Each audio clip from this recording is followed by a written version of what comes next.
Num domingo qualquer hora, qualquer dia a gente se vê. Sei que nada será como antes, amanhã. Nós estamos discutindo isso. Será que será amanhã? Será depois da manhã? Será para agora? O que será que será? Nós estamos falando de política, nós estamos falando de política pública, de engajamento social, né, de organizações sociais da sociedade civil, com o nosso dialogador de hoje, que é o deputado estadual e advogado, homem dos direitos humanos, da Comissão dos Direitos Humanos da Assembleia, presidente, é o Renato Roseno. Renato Roseno, mas olha, agora ele nos colocou, agora no passado, né, no segmento passado, a plaquinha da Rua da Marielle, a música do Milton Nascimento, o livro do século XVIII sobre direitos humanos, a utopia de uma sociedade justa, igualitária, etc. A Constituição brasileira, relatórios sobre as mortes, os homicídios dos jovens no Ceará, dos adolescentes no Ceará. Mas agora vai me trazer coisas inusitadíssimas, como, por exemplo, uma camisa. Um chemise. Chemise. Um chemise é uma roupa típica da Índia. Uma roupa típica da Índia. Da Índia e Paquistão. Renato Roseno, por que você trouxe isso? Para pautar que tema? Não, primeiro que a gente pensa muito o mundo a partir do Ocidente. Isso é um erro autoritário, né? Muitos dos nossos, né, parâmetros são desse Ocidente branco, heteronormativo, tudo isso. E uma coisa que a vivência me permitiu foi ir a estes países, né, para entender desenvolvimento comunitário, meio ambiente, democracia. E eu gostava de trazer objetos do cotidiano, por exemplo. Então, trouxe da Índia... Você trouxe essa camisa. Uma roupa que um homem comum da classe trabalhadora pode utilizar para um país que é muito quente, que passa pelo clima de monções e que ele vai trabalhar todos os dias vestido com seu chamise. E sem o punho, olha que interessante, né? Isso. Sem o punho, que muito é um outro bonito. tipo de modelo. Muito. Não, é muito confortável, isso é muito confortável. Eu acho que eu trouxe isso para demonstrar... A partir daqui o quê?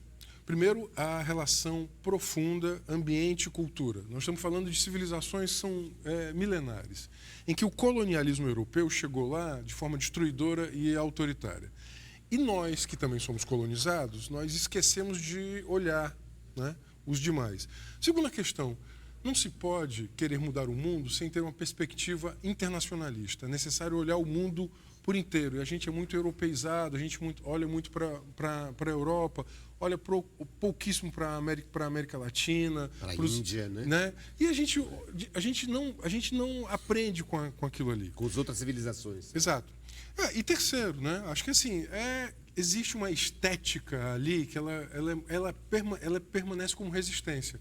Apesar da expressão, né, colonial, colonizadora, a estética, ela permaneceu. Tem uma estética do cotidiano que ela é muito forte. Essa estética foi muito forte. Eles permanecem com as suas contradições, como nós permanecemos com as nossas contradições. Mas eu acho que isso é muito, muito importante, né? Por exemplo, trouxe, né, na fronteira do Paquistão com o Afeganistão, né, existe uma etnia que utiliza esse chapéu, sobretudo no tempo do inverno. Pode se colocar? Ou tem alguma sacralidade? Não.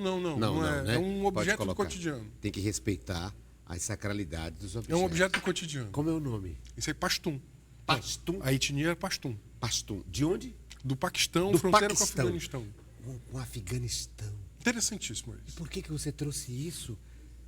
Você que não é paquistanês, põe aí. Olha que lindo. O nosso convidado de hoje é um paquistanês. Não, é um cearense. Eu pareço muito pouco. Muito pouco. Não, mas põe mais, deixa eu ver. Aqui. Olha que bonito. Renato Roseno, fale sobre isso. Por que isso? Para que isso?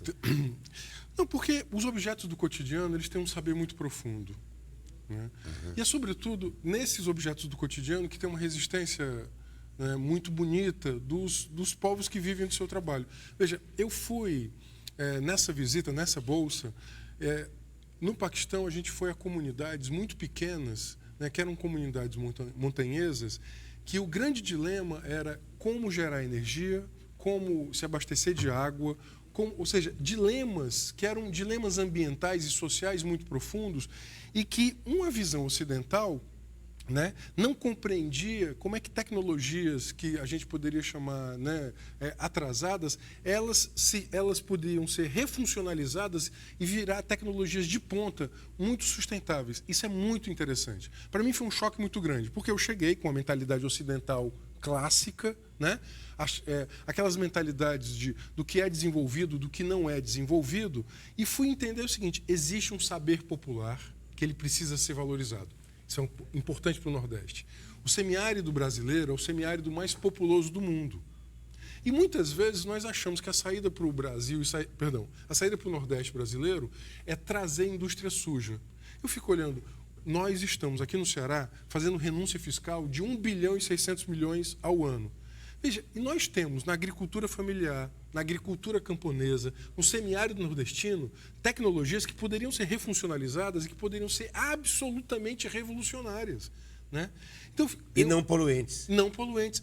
Eu fui encontrar como isso... Como o carvão, por exemplo, né? Estamos incentivando. Nós estamos produzindo energia elétrica a carvão, que é um combustível do século XIX, né? Ampliando o nosso passivo ambiental. E aí você olha, lá no outro lado você vai encontrar pequenas comunidades, né, que são atravessadas pela geopolítica internacional da guerra, óbvio que são atravessadas por suas culturas milenares, né, são atravessadas pelo mercado, né, e pelo lugar que também das indústrias sujas que estão se deslocando do centro e que estão indo para lá. Por exemplo, né, nessa ida ao Paquistão, eu fui ver como as construtoras chinesas estão construindo grandes plantas hidrelétricas, ou como, por exemplo, as indústrias químicas britânicas estão recolonizando. Como estão fazendo também aqui no Brasil, há um processo de recolonização, né, da Europa a partir, sobretudo, da mudança, da migração de plantas industriais sujas para esses lugares do mundo. Mas nesses pequenos objetos do cotidiano, há uma resistência.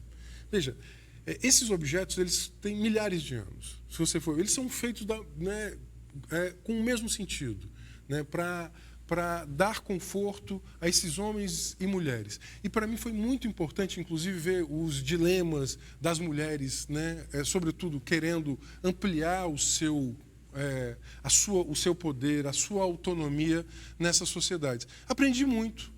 E acho que nesse aprendizado é que a gente vai valorizando os saberes populares. Você está, então, se referindo àquilo que você se referiu no primeiro segmento do programa, que foi o seu, digamos, estágio, a sua especialização em desenvolvimento e meio ambiente que nesses países que você visitou.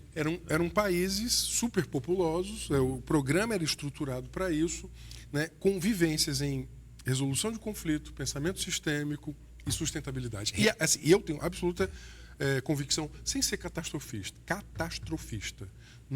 as nossas gerações, a geração dos humanos vivos, tem um dilema nas suas mãos, que é o dilema ambiental. Veja, as mudanças climáticas não são para amanhã, são para agora, elas estão acontecendo agora. É o que está acontecendo, por exemplo, no semiárido nordestino ou no interior da Índia, com a morte de milhares de pessoas por ondas de calor. Então, nós precisamos, então, primeiro, compreender o que está acontecendo.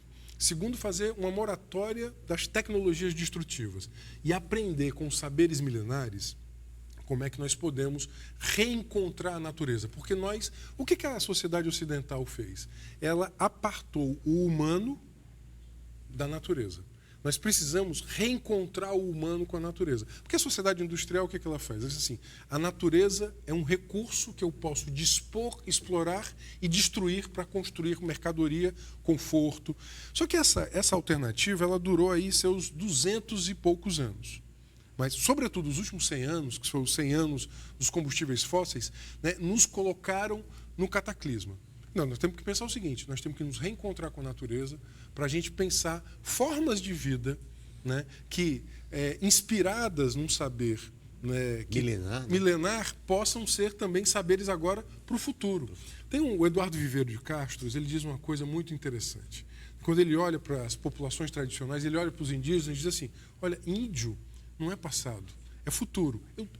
Eu demorei a entender essa frase. Depois que eu fui entender, ele disse assim, as possibilidades de novas tecnologias que nos permitam, por exemplo, superar a destruição da Revolução Industrial, elas vão estar no aprendizado do passado e nessa atualização. Eu acho esse saber, né, talvez essa ponte, né, talvez seja um dos saberes mais revolucionários para o tempo atual. É terrível a gente compreender isso, porque a gente está vendo que o olhar que esse neofascismo, protofascismo no Brasil e aí pelo mundo, na extrema-direita, reviveu, olha exatamente o contrário, vê de forma contrária. Quer massacrar, por exemplo, os índios, né? As culturas indígenas. Não quer massacrar os índios, quer liberar os agrotóxicos. Eu tenho uma luta muito grande contra os agrotóxicos. Desrespeito às comunidades nativas. Eu tenho uma luta muito grande. No primeiro mandato, né, depois de muita luta, e com muita gente, com o MST, com outros deputados, né, a gente conseguiu aprovar uma lei que proíbe a pulverização aérea de agrotóxicos no Ceará. O Ceará é o primeiro estado do país, a Lei 16.820, que é a Lei Zé Maria do Tomé. Zé Maria do Tomé foi aquele líder camponês assassinado no dia 21 de abril de 2010 com 19 tiros, porque lutava contra a pulverização de avião.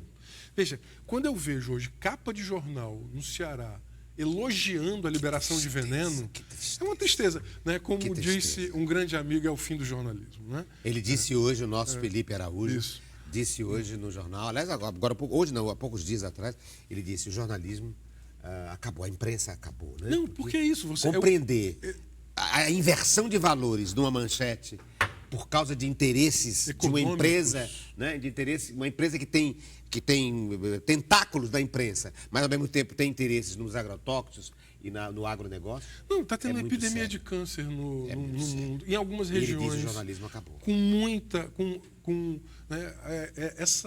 né, o fim dos principais polinizadores, né, responsáveis, que têm uma contribuição imensa para a humanidade. As abelhas, por exemplo. Sim. 500 milhão de abelhas mortas nesses primeiros 3 meses do ano, em 4 estados do Brasil, em razão da exposição a agrotóxicos. A epidemia de câncer em algumas regiões de alta exposição a agrotóxicos, por exemplo. Uma luta gigantesca. Tem uma luta gigantesca. Conseguimos aprovar, o Estado do Ceará, né, o governador Camilo Santana sancionou, a Assembleia, durante 4 anos, né, fizemos esse debate, foi um debate super duro, né, encontramos uma resistência gigantesca do agronegócio, mas nós, com universidade pública, o Grupo Tramas, o movimento social, o MST, né, o movimento camponês, né, aqueles que prezam a agroecologia, disseram: olha, tem um outro jeito de produzir alimento, que é um jeito saudável de produzir alimento, ele é socialmente justo e ambientalmente saudável.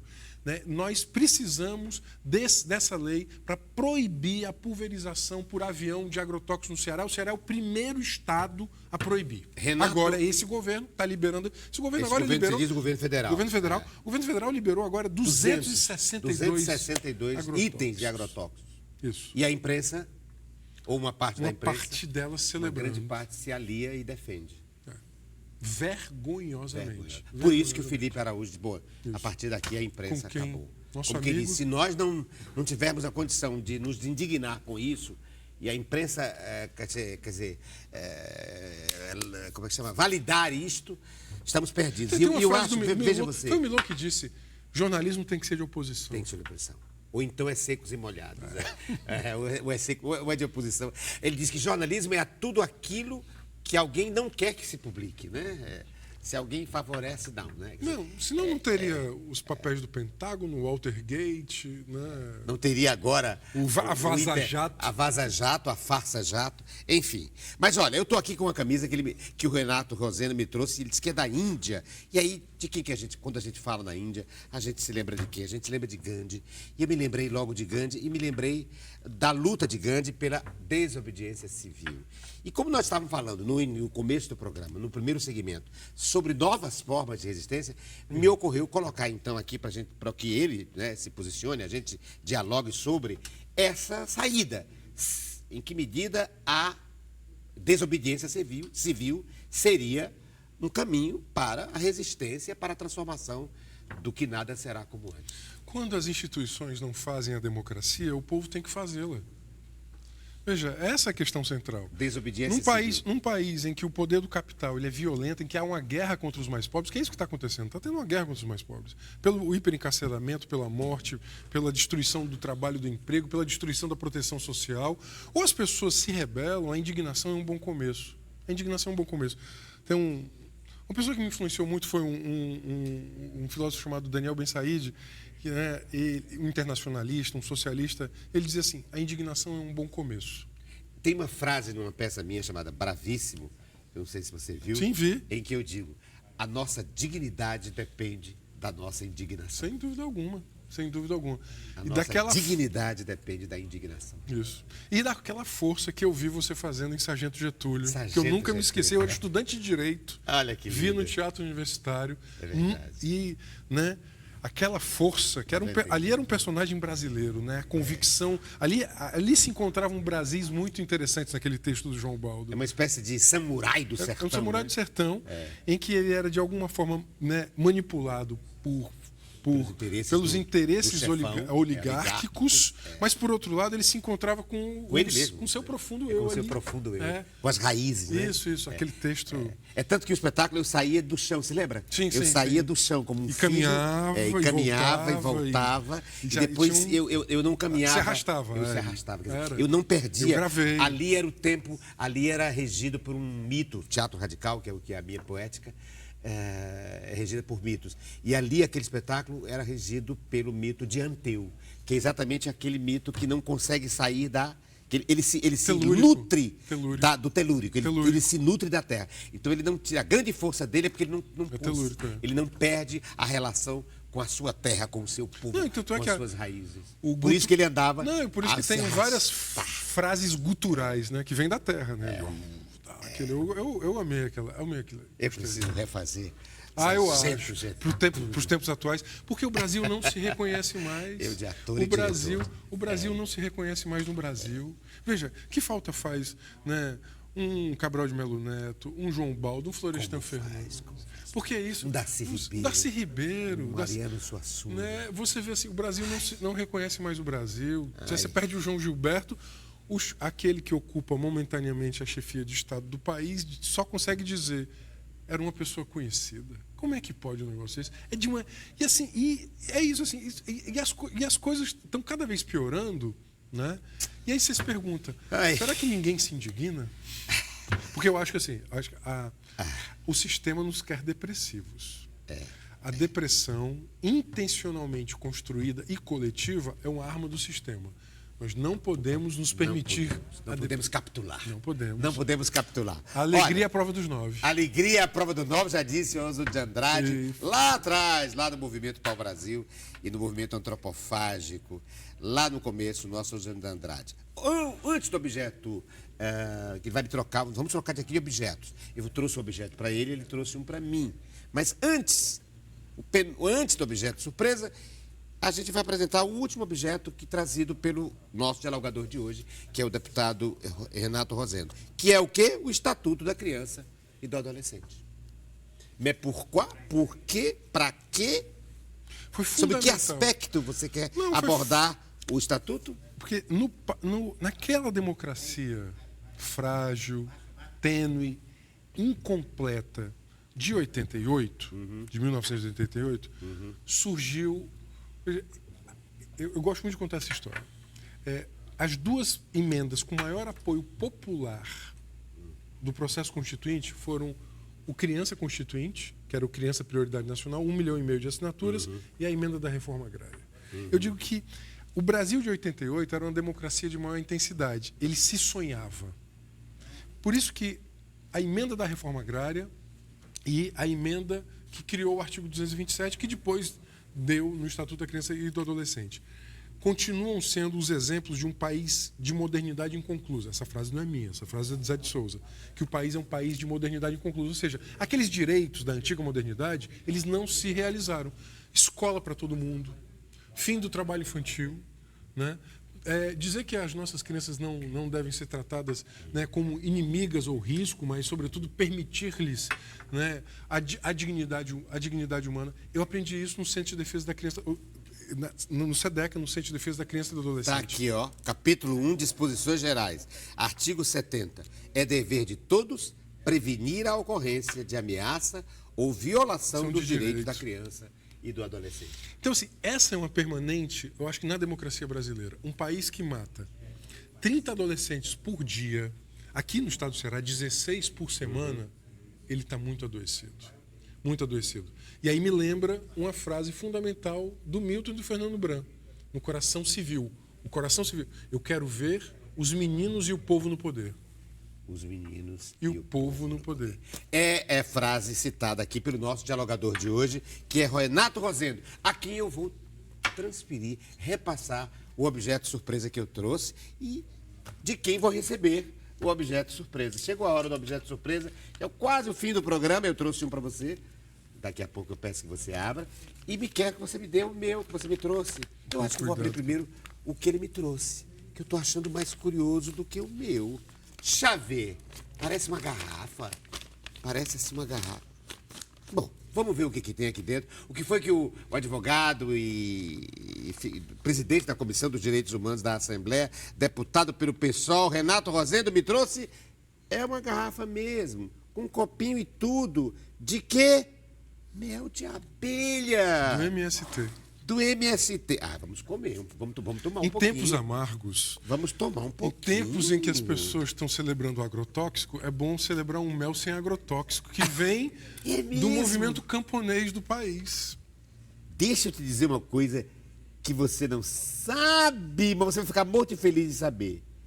Quem me trouxe isso nesse programa, quem me trouxe também, a nossa Adelaide. Nossa, eu não sabia. Que bom. A Adelaide me trouxe também produtos sem agrotóxico produzidos, quer dizer, produtos aqui, produtos realizados da reforma agrária. Da reforma agrária.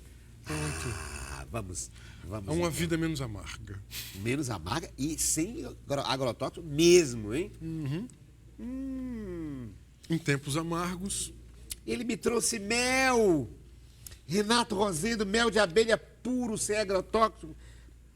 A prova de que da tem cooperativa. alguns caminhos. Um dos caminhos para nada será como antes é exatamente Tá aqui. esse tipo de São os trabalho. produtos da reforma agrária que uma vez por mês são vendidos lá na sede do MST, no Centro Frei Humberto. Estão aqui.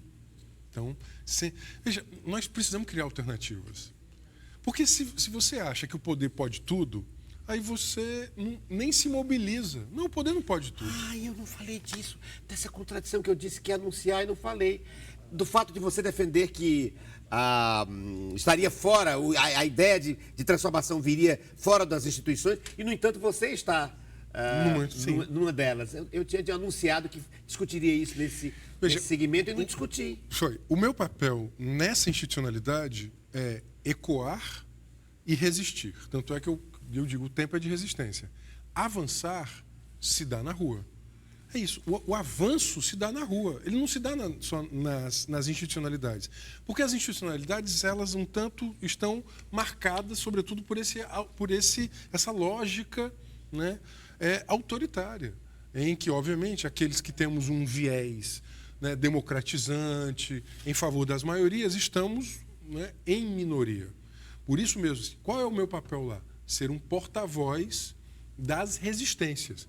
Mas eu não tenho a menor, né, ingenuidade, vou utilizar essa palavra, de achar que ali vai se dar o avanço. O avanço para uma democracia real, ele vai se dar, sobretudo, das maiorias auto-organizadas. Qual foi a grande, né, lição do século XVIII? É muito importante que o governo tema o seu povo, e não que o povo tema o seu governo. E hoje nós temos um governo que ele não teme e não respeita o seu povo. Esse governo, essa violência que ele fez aos nordestinos agora, é isso. É a cara de um governo que não só não teme, como não respeita o seu povo. Outra coisa, Renato, nós estamos tomando aqui um pouquinho do mel produzido pelo MST. Há alguma contradição, além da contradição aí de estar defendendo as ações fora do parlamento, mas você se coloca como uma ponte, né, desses movimentos sociais no parlamento, eu entendo perfeitamente. Mas também é uma questão aqui, não deveria ser outro tipo de copo? Isso aí que foi da produção. Eu sei. Mas eu trazendo para a baila para a gente discutir isso. Não seria? Esse aqui foi da produção. Quero Não dizer teria assim, que não ser tem que esse? ser. Tem que ser. Até porque eu tenho um projeto de Ou lei teria com que o ser? deputado. Não, nós estamos querendo abolir o uso de descartáveis. O Ítalo usa, por isso que eu estou trazendo Até a porque baila. nós vamos agora morrendo em montanhas. O Ítalo De Calvino, plástico. no Cidades Invisíveis, diz Sim. que uma das cidades é aquela cidade que, né, ela vai ser sufocada pelo lixo que ela produziu. Então, atenção, produção, próxima vez, copo de vidro, hein? Copo de vidro. Copo de vidro, Aqui. no mínimo, e não copo descartável, né? Mas olha, eu quero, é também antiecológico, quero dizer que digamos assim. eu quero defender a TV pública e a comunicação pública. Ela está sucateada, ela precisa melhorar a infraestrutura, pagar melhor os seus profissionais e se renovar. É verdade, estamos aqui para isso. Eu quero dizer que eu sou nessa porta-voz luta. dessa luta. Que bonito! E agora eu quero que você veja o que eu lhe trouxe. Tem a ver com as instituições e tem a ver com a vida fora das instituições também. Olha o que eu trouxe. O título de eleitor De quem? do Ricardo Guilherme Vieira dos Santos. Eu trouxe o meu título de eleitor. E não vou dizer o que significa. Eu quero que ele, o nosso dialogador de hoje, a partir deste objeto, reflita. Esse é o primeiro direito, o direito de expressão. Né? O direito de dizer, olha, eu posso votar. As pessoas morreram para que no século XVIII isso fosse possível. E hoje no Brasil você tem gente rasgando essa possibilidade, né? Que é a possibilidade de se expressar. Os jacobinos do século XVIII lutaram por isso. Os jacobinos negros aqui no Haiti lutaram por isso. E hoje no Brasil, né, o Brasil do golpe rasgou milhões de títulos de eleitores. Rasgou o título de eleitor. De Rasgou a milhões. Constituição Rasgou milhões de e títulos. rasgou o título de eleitor De milhões de pessoas. de milhões de pessoas. E eu trouxe o meu título eleitoral. Eu digo, eu vou levar meu título para que, a partir daqui, o deputado Renato Rosendo reflita. Representar não substitui. Isso é uma coisa que eu aprendi. Você pode ser representante, mas nunca substituto. Nada substitui o poder popular. O que você pode representar e ecoar e Ser essa ser ponte, aliado, né? Ser essa ponte, essa aliada. pontificar. Uhum. Mas representar nunca substitui. Que bonito. Vindo de um deputado é bonito, porque ele é o nosso representante. Mas é preciso compreender que representar não substitui o poder popular.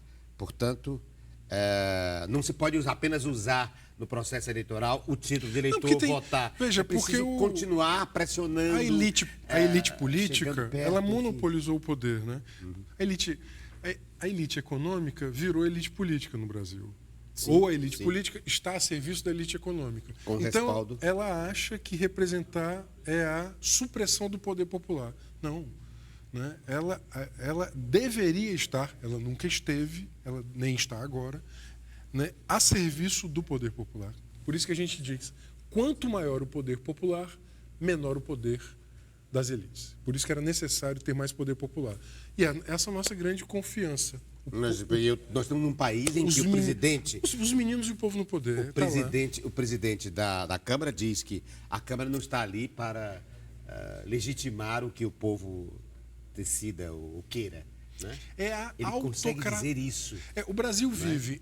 Como se representar substituísse. Não, o Brasil já viveu aristocracia, oligarquias, autocracias, agora ele vive as corporocracias, é o governo das corporações. É isso, e com essa palavra tão lúcida, a gente encerra o programa de hoje, agradecendo a presença imensamente do Renato Rosendo como nosso dialogador de hoje. Na próxima semana, a gente volta para lutar, continuar lutando pelo menos, para que não se rasgue a Constituição brasileira e os direitos de uma geração que a pensou em 1988.